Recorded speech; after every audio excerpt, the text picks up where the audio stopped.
رجعت للتصوير تاني وابتديت اشغل الكاميرا، بس المرة دي مش راجعة بمزاجي بصراحة، راجعة تحت التهديد. يعني ايه راجعة تحت التهديد؟ السلام عليكم ورحمة الله وبركاته. ازيكم يا حبايبنا؟ انا كنت بطلت تصوير خالص لظروف ما عندي، يعني كنت مثلا مشغولة في حاجة مهمة جدا، وكان ماما كمان تعبانة وانا كنت بكسل اصور، وكنت بقول لا، يعني انا الوقت اللي هصور فيه ماما اولى بيه. بس بصراحة جالي تهديد على الايميل وقال لي ان انت لو ما رجعتيش تاني هنسحب منك القناة. طب يا جماعة، ده انا تعبت في القناة دي، انا بقالي كام سنة فيها، حرام. فابتديت بقى قلت طب ايه يعني ما افتح الكاميرا بقى تاني وارجع اصور تاني، مع ان انا الربح وقف عندي بقاله 6 شهور. وقلت مش مهم، ماما اولى، ماما اهم، لان انا كنت مشغولة مع ماما بصراحة، اهم يعني من اي حاجة. وبعدين ايه، جيت انا تعبت شويه برضو، فقلت برضو التصوير ملوش لازمه في الاوقات دي، ما بعرفش اعمل زي بقيه الناس اللي بيصوروا ويقول لك ايه ده احنا عندنا النهارده اشاعات وعندنا النهارده تعب يعني، ويقعدوا يشتكوا ايه للناس. اصل الناس كل واحد عنده همه يعني، محدش ايه فاضي لحد.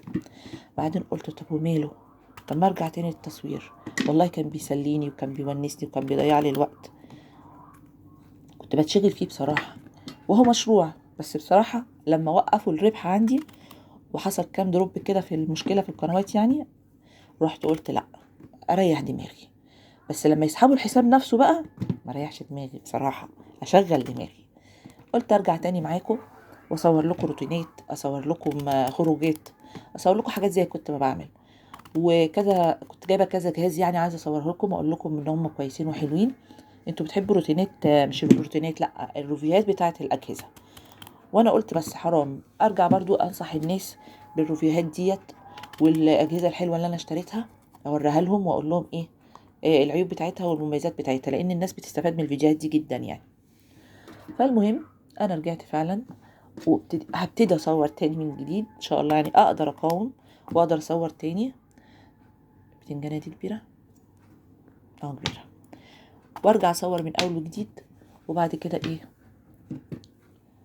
نشوف ايه اللي هيحصل، يمكن الربح يرجع تاني.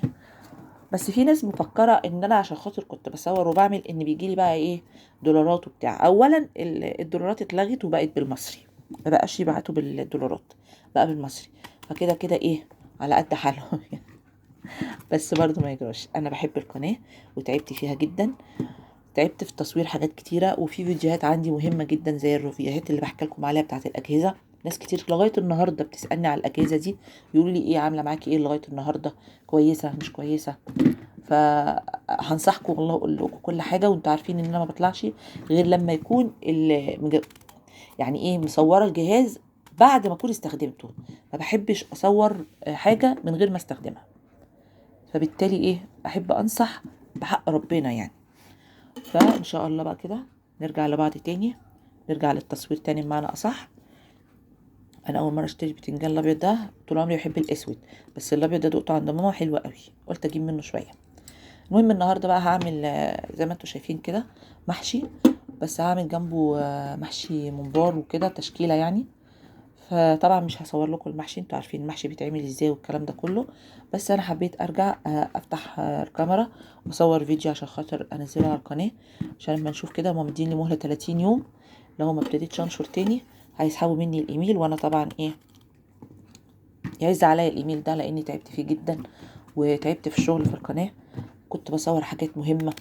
في حاجات كتير كده يعني مش بتفيد الناس، بتفيدني انا مثلا مصورها وموثقاها، بس انا حابه ايه احافظ على الايميل بتاعي. يلا اشوفكم كده على خير وفيديوهات كتيره، وان شاء الله تبقى قناه مفيده ليكم وتحبوا تتابعونا. شاركونا بقى في القنوات وشوفوا لنا الفيديو، اعملوا لنا لايك عشان ايه قناتي بتتقفلش. سلام عليكم.